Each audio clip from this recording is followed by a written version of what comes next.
O Son of Man, veiled in my immemorial being, and in the ancient eternity of my essence, I knew my love for thee.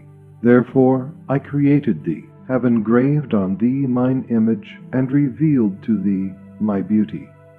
Consider the sun. Were it to say now, I am the sun of yesterday, it would speak the truth. And should it, bearing the sequence of time in mind, claim to be other than that sun, it would still speak the truth. In like manner, if it be said that all the days are but one and the same, it is correct and true. And if it be said, with respect to their particular names and designations, that they differ, that again is true. For though they are the same, yet one doth recognize in each a separate designation, a specific attribute, a particular character. Conceive accordingly the distinction, variation, and unity characteristic of the various manifestations of holiness, that thou mayest comprehend the allusions made by the Creator of all names and attributes to the mysteries of distinction and unity, and discover the answer to thy question as to why that everlasting beauty should have at sundry times called himself by different names and titles. O Son of Desire, give ear unto this.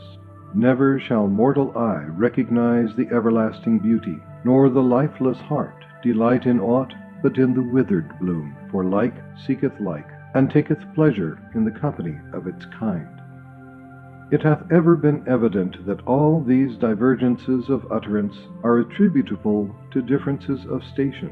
Thus, viewed from the standpoint of their oneness and sublime detachment, the attributes of Godhead, divinity, supreme singleness, and inmost essence have been and are applicable to those essences of being, inasmuch as they all abide on the throne of divine revelation and are established upon the seat of divine concealment.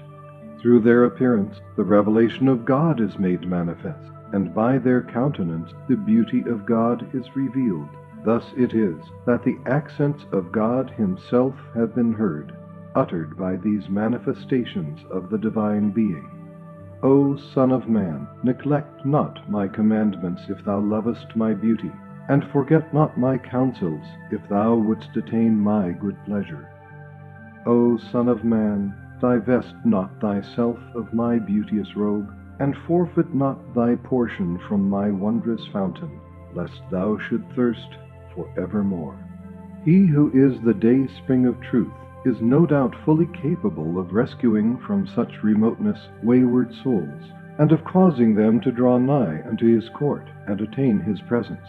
If God had pleased, he had surely made all men one people. His purpose, however, is to enable the pure in spirit and the detached in heart to ascend, by virtue of their own innate powers, unto the shores of the most great ocean, that thereby they who seek the beauty of the All-Glorious may be distinguished and separated from the wayward and perverse. Thus hath it been ordained by the All-Glorious and Resplendent Pen. O fleeting shadow, pass beyond the baser stages of doubt, and rise to the exalted heights of certainty. Open the eye of truth, that thou mayest behold the veil-less beauty, and exclaim, Hallowed be the Lord, the most excellent of all creators. O my friends, have ye forgotten that true and radiant morn, when in those hallowed and blessed surroundings ye were all gathered in my presence, beneath the shade of the tree of life, which is planted in the all-glorious paradise?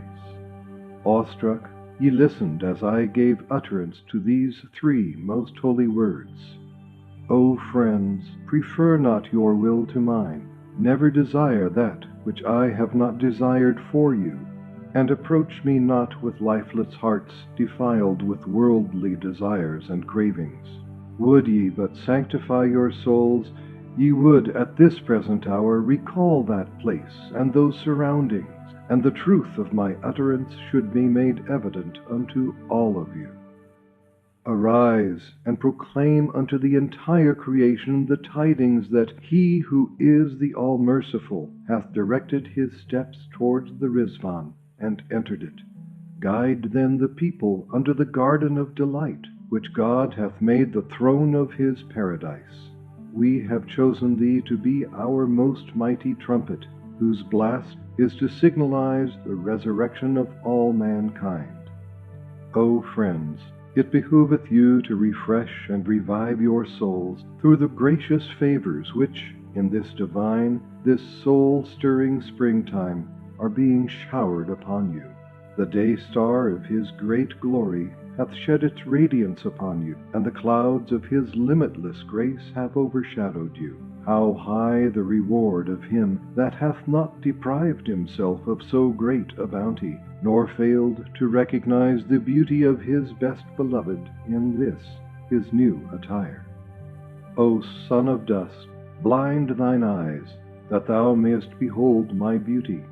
Stop thine ears, that thou mayest hearken unto the sweet melody of my voice. Empty thyself of all learning, that thou mayest partake of my knowledge.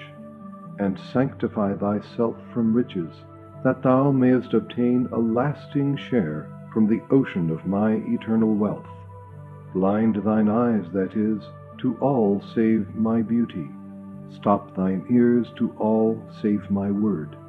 Empty thyself of all learning save the knowledge of me, that with a clear vision, a pure heart, and an attentive ear, thou mayest enter the court of my holiness.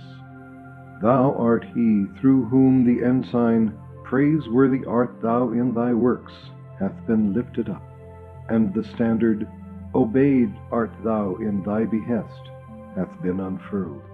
Make known this thy station, O my God, unto thy servants, that they may be made aware that the excellence of all things is dependent upon thy bidding and thy word, and the virtue of every act is conditioned by thy leave and the good pleasure of thy will, and may recognize that the reins of men's doings are within the grasp of thine acceptance and thy commandment. Make this known unto them, that nothing whatsoever may shut them out from thy beauty. In these days whereon the Christ exclaimeth, All dominion is thine, O thou the begetter of the Spirit. And thy friend crieth out, Glory be to thee, O thou the best beloved, for that thou hast uncovered thy beauty, and written down for thy chosen ones what will cause them to attain unto the seat of the revelation of thy most great name, through which all the peoples have lamented, except such as have detached themselves from all else except thee, and set themselves toward him who is the revealer of thyself and the manifestation of thine attributes. The loftiest sentiments which the holiest of saints can express in praise of thee, and the deepest wisdom which the most learned of men can utter in their attempts to comprehend thy nature, all revolve around that center which is wholly subjected to thy sovereignty, which adoreth thy beauty, and is propelled through the movement of thy pen. Let my food, O my Lord, be thy beauty, and my drink the light of thy presence, and my hope thy pleasure, and my work thy praise, and my companion thy remembrance, and my aid thy sovereignty, and my dwelling place thy habitation, and my home the seat which thou hast exalted above the limitations of them that are shut out as by a veil from thee. Thou art in truth the God of power, of strength, and glory.